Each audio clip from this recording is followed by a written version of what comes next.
Okay, so I'm going to walk you through the first and second steps of the blouse. The first step is to stitch the bodice sections together at the back.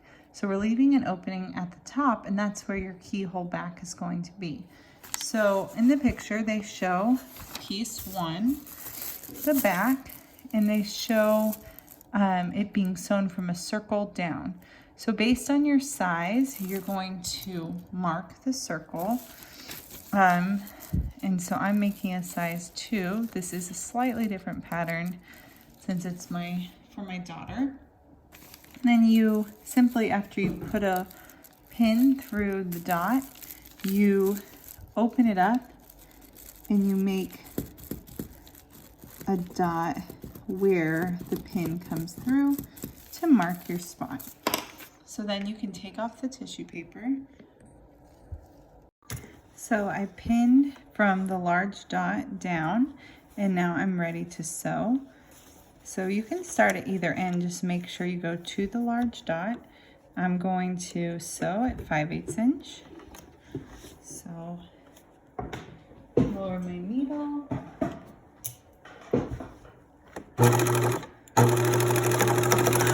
Back stitch all the way to the large dot and back stitch. So step 2 says to make a narrow hem across the back opening. So essentially I need to iron out the opening so that there's no raw edge showing. And then I want to sew the edges under of this keyhole. So I'll show you what that's gonna look like. So here is the back that I sewed. And right now, if you can picture it, this is the top of the shirt here. This is going to be the opening. And then here is what I just sewed in the previous step. So what we want to start off by doing is pressing our seam open where we already sewed. And then I want you to just pretend you sewed the whole way up and actually press it also 5/8 inch. So we sewed at 5/8 inch. So when we press, that's how wide the seam allowance is. So just continue to press the opening as well. I'm gonna just hold that for a second. And then you'll see it kind of wants to do it naturally by itself because it was starting to be sewn that direction. So then when it says create a narrow hem, basically this isn't pretty. We can't have this raw edge showing. And we need to create this little opening. So it wants you to tuck this under like so and pin it in place and press it in place. So I'm folding, I know it's kind of dark, I'm folding this fabric edge in to where I just pressed. So I'm folding it in on itself so it becomes half as wide as it is currently. So I bring it into where I kind of already folded it. And as long as it's even, it just says create a narrow hem, but I like to do it that way because it makes it easy. I'm just having what was already there. So they should be the same. You might have to tweak them a little bit, and then you're going to press it open. So I went ahead and put a couple pins in where I pressed, but you'll see it's folded in onto itself. And the next thing we want to do is complete an edge stitch.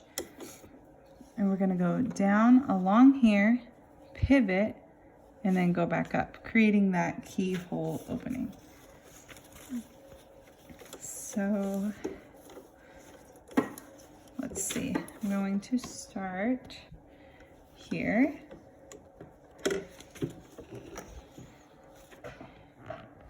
And back stitch.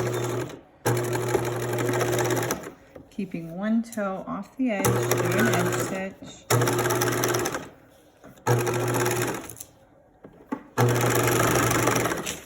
And then when I get to the end, I'm going to have my needle down, pivot across,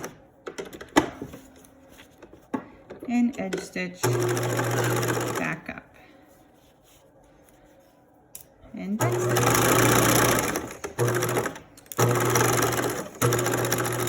So that's how you complete the first couple steps of your shirt. The next step says to stitch the bodice front, so piece 2, the front of the shirt, to the back at the shoulder seams, and you'll see the picture here. So we're only going to sew across the top.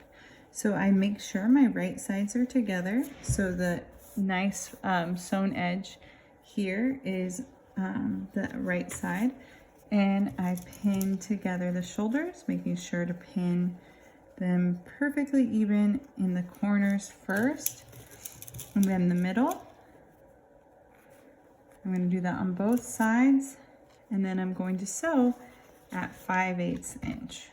So right across both shoulders, and then I will have the start of something that actually looks like a shirt.